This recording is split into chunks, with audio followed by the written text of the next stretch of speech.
straight chick. Go Johnny. I don't know what that is, but I will trust that it's available somewhere. Cleveland, Ohio says he missed the kick. WTF. KC is going down. I don't know what that means entirely either, but he missed the kick. Yeah, I don't know. KC is going. He was talking about the Minnesota game and then switched to Kansas City. I think they're supporters of Nash Carey. I think Nash Carey supporters are texting into the show because they're Seahawks fans and have been listening to you and hear you talk all the things, so they wanted to just slide underneath your skin a little bit. From Pensacola, Florida, they said Schwarzenegger is effing great. I don't know. I don't see Schwarzenegger as being much of anything, but, much less an actor than he is a governor. Definitely not a motivational speaker. No, look, Kansas City goes into that game, and honestly, I think they beat the Patriots. Look what happened last, and notice Patriots fans aren't bringing this up, and when you do bring it up, Patriots just lost to Miami, and last year when the Chiefs played them, they routed them. The owner said it was the worst loss since he's owned the team. It was brutal, 44-14, and it was ugly. It was just an absolute beating. They benched Tom Brady in the third quarter just because it was brutal. So I think we go in there and we give that team. I think we win, but I think we go, and I definitely think it's a close game. You can't count out Tom Brady. And so what? They have Edelman and Gronkowski back. That's not God's gift to receivers. Edelman's okay, but it's not like, oh, I got Julio Jones back in the game. You got a 5'5" white guy back in the game. Good job. Who cares? I don't know why people act, oh, Edelman's back. It's like, what are you talking about? It's Julian Edelman, and he's good. I'm not going to say he's not, but you're acting like you got Antonio Brown back in the game. You got Julian Edelman back. And Gronkowski, great. We have one too. His name's Travis Kelce. Okay, big deal. So, I think this is a much better game than people think, and I think we win. And I think Pittsburgh beats Denver. Matt's on. Here we are, literally 17 minutes into the first show, and Matt's already, while we're doing the recap, is already talking about KC. Oh, I can't help it. I can't help it. God. Somebody a little excited that their team won for the first time, and since Saved by the Bell was on. Of course, and you know how happy it is to be talking about the Chiefs having a game this at this point in the year. We haven't got to do this in so long, so yeah, I'm super excited. So go Chiefs! I think they continue to roll. We can go on to the next game now because they just blew them out. A couple more texts have come in from the 904. My wife was a big fan of Teen Mom, and I ended up having a love-hate relationship. Yeah. I hated it, but would get sucked into it and find myself intrigued. It's so hard. Another from the 90. Well, that was the same one. It was just kind of a duplicated one. But from Mississippi, Matt's a douche. KC going down. I like it. Yes, keep them coming. All the hate for KC, guys. There is some things that do need to be discussed in this KC game, right? What was that Bill guy was O'Brien? From Mississippi. I'm surprised they know what a douche is. What the hell were they thinking keeping Hoyer in? Was this a case of, hey, look, he's the best one having a chance to win us a game? Or is this a case of, hey, look, I made the mistake of benching him week 5 of the regular season or whatever it was, week 2 or week 5 or something like that. He benched him early, and it caused a riff along the Texans, and I get it. And he was just basically saying, hey, look, we're not going to switch from you. Or was this a case of, we just don't have anybody else? I mean, what do you want me to put in, Whedon, and lose the game by 40? I don't know. Me and my friend Mike had a saying when I lived in California and I was young. It was called, you face the music. This is what they did. You're right. he learned his lesson, benching at halftime and putting other guys in. This was not it. He was glad. Look, he did a phenomenal job getting them to the playoffs and coaching up that team with very little pieces there and a lot of injuries. He was facing the music. I picked Hoyer to start this game, and we're going to go down with the ship. That's it. He's playing the violin while the ship was going down. That's what he did. To now change up like he'd made a mistake would have just made their whole season look silly. At least he went down, and still people, Houston Texans fans say, "Oh, okay, there's next year." Instead of second guessing whether he should have benched him and going back and forth, I think he did the right thing. No, and you're probably right. This game was a complete and total devastation right from the beginning. Niall Davis, 106 yards, literally 8 seconds into the game, and you guys are up 7 points, and everybody's like, "Okay, so yeah, this is interesting." Camden, North Carolina says, "Matt, you're being a complete homer," and I gotta agree. You are, and it's your chance to be a homer. More power to you. I appreciate the fact that my co-host is a homer in this case because he has a right to be. It's a very big event, and this is his first year being on the radio with the fact that the Kansas City Chiefs have, for the first time since he was, still a virgin, the Kansas City Chiefs are winning. So this is new for him, and we appreciate his enthusiasm as it makes for some great radio. So let's talk about one more thing. Jeremy Maclin, does he have a chance of being ready come next year or next week? This is tough. I honestly don't know. Good news was MRA came back. He didn't have a torn MCL or ACL, and so it looks okay as a high ankle sprain. That can go either way. He might be able to play.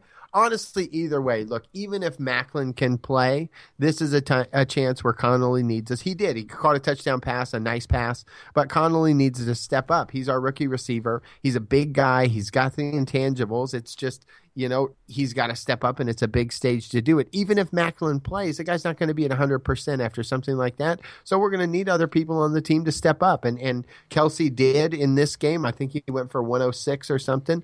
They're going to need that again because against the Patriots defense, you can't just rely on one or two pieces. That's a good defense, and they're going to be well coached. So you really, really have to have other people on the team step up. And it's perfect for Connolly because they don't have tape on him. These new guys that haven't done much, that's a breakout game waiting to happen because they don't know what he can do. So I mean that's what would need to happen, really. Yeah, no, you're right about that, and it's gonna move that direction. I do think that Jeremy Maclin probably sits out this next game, and if you're capable of getting past this next very formidable opponent, I imagine that Jeremy Maclin comes back for the the AL champion or the American Conference Championship Series. That to me that looks like mostly in the realm of possibility. If he is able to play, I think it's going to be probably more as a decoy. At least knowing how a sprained knee works and the inability to pivot, it usually takes at least a week or two to come back. He's got to be listed day to day at this point. Am I right? Yeah. Okay. So that game has been well talked about and recapped. One of the most controversial games followed it, with Pittsburgh traveling to Cincinnati to play the Cincinnati Bengals. Both coaches stood on their sidelines, and they basically let these two teams involve themselves into a huge street fight. Now, I don't agree with the local radio here in Oklahoma that basically said that only two black coaches would let their teams go to blows like this. Wow. In Oklahoma. Yeah, I actually called the station and gave them a little bit of a piece of my mind after that. But I have never seen two coaches really lose control of their players quite like this before. So this is a new precedent. I mean, I've seen some beat-up games. I've seen some dirty games. However, not one that's where it's like it's dirty on every play. We've seen the whole, Look, these teams hate each other. They do. Each other. Oh, They're my still God. going at it on Twitter right now. Yeah, they are. And let me go ahead and tell you just how much they hated each other. Now, I'm going to give you a 13-second Instagram post after the game from Adam Pac-Man Jones. Please understand, this is full of curse words. So if you have young ears, you have 5 seconds before this thing starts rattling off a whole bunch of things. Tune it down. Come back in about 20 seconds. Fucking refs did a horrible fucking job. You got fucking Jerry Porter in the middle of the fucking field talking shit to everybody, and then when somebody say something to him, he don't even supposed to be on the fucking field. I know. There was I think 3 F-bombs dropped in a 13-second point. But basically he was talking about how Jerry Porter was on the field, and then Joey Porter was on the field, and then shouldn't have been on the field. He's right. He's right. He really shouldn't have been on the field. However, Pac-Man Jones's reaction to him being on the field is what drew the penalty. Even though Joey Porter should have been flagged for being on the field in the first place, play had stopped.